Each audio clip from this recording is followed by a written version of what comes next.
पुढची बातमी नाशिकमधून आहे। मंत्री महंतांसोबत जमिनीवर बसून जेवले म्हणजे गिरीश महाजन यांनी महंतांचा राग कमी करण्यासाठीचा हा प्रयत्न केला। नाशिकमध्ये साधू महंतांना अधिकृत ओळखपत्र सुद्धा दिलं जाणार आहे असं सुद्धा समजतंय। आगामी सिंहस्थ कुंभमेळ्याच्या पार्श्वभूमीवर हा निर्णय घेतलाय। बोगस आणि ढोंगी साधू महंतांवर आळा बसणार आहे। शिवाय भाविकांची या सगळ्यामध्ये होणारी जी फसवणूक आहे ती रोखण्यासाठी सुद्धा मदत होणार असल्याचं गिरीश महाजन यांच्याकडून सांगितलं गेलंय आणि या निर्णयाचं स्वागत सुद्धा महाजनांनी केलेलं आहे।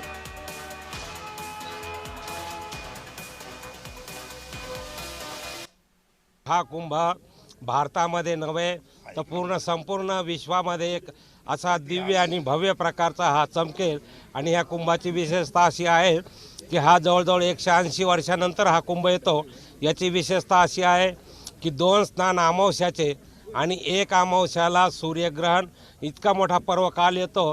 त्यामुळे हा एक जगाचं लक्ष ह्या कुंभावर राहील आणि आमचे गिरीश भाऊ निश्चितच याला पूर्ण जगामध्ये जगप्रसिद्धी मिळवून दिल्याशिवाय राहणार नाही। या ठिकाणी सुद्धा गेल्या वेळेपेक्षा 12 वर्षापूर्वी जो कुंभमेळा झाला त्यापेक्षा 5 पट 6 पट जास्त गर्दी होणार आहे आणि म्हणून आम्ही व्यवस्था तशाच करतो आहोत। मला खात्री आहे, मला आशा आहे, अपेक्षा आहे की हा कुंभमेळा म्हणजे जागतिक पातळीवर त्याचं नावलौकिक होईल।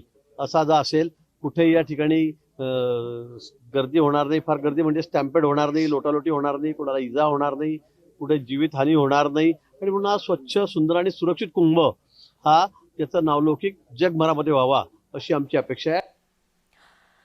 नाशिकचे प्रतिनिधी किरण गोटूर हे आपल्याशी सध्या जोडले गेलेले आहेत। या सगळ्या संदर्भात त्यांच्याकडून आपण तपशील घेणार आहोत। किरण, गिरीश महाजन यांनी दिलेली ही प्रतिक्रिया सुद्धा आपण बघितली। आखाडा परिषदेकडून एक विशिष्ट असं ओळखपत्र या साधू महंतांना दिलं जाणार आहे, त्याचं नेमकं काय महत्त्व असेल, काय वैशिष्ट्य आहे?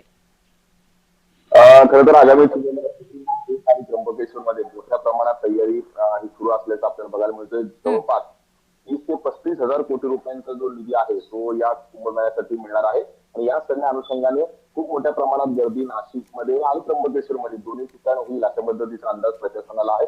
आणि त्या सगळ्या पार्श्वभूमीवर त्र्यंबकेश्वरमधील साधू महंतांनी एक महत्वाचा निर्णय आज घेतल्याचं आपल्याला बघायला मिळतोय। जे आखाडा आहे त्र्यंबकेश्वरमधील हे सगळ्या आखाड्याचे साधू महंतांनी एकत्र येऊन जे साधू महंत कुंभमेळ्यासाठी येणार आहेत त्यांना विशिष्ट पद्धतीचे एक पास दिलं जाणार आहे, जेणेकरून जे डुप्लिकेट साधू बाबा असतात ते खरं तर अशा ठिकाणी येतात आणि भाविकांची लूट करतात। अशा पद्धतीच्या घटना वेळोवेळी घडलेल्या आहेत आणि तेच टाळण्यासाठी हे जे पास आहे ते आखाड्याच्या साधू महंतांना देण्यात येणार आहे।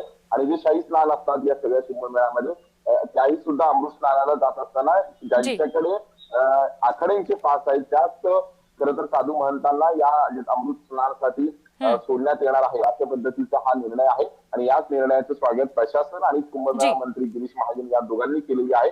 आज साधू महंतांची एक बैठक जी आहे ती त्र्यंबकेश्वरमध्ये झाली आणि त्याच बैठकीमध्ये हा निर्णय तो कुठेतरी घेण्यात आल्याचं आपल्याला बघायला मिळालं।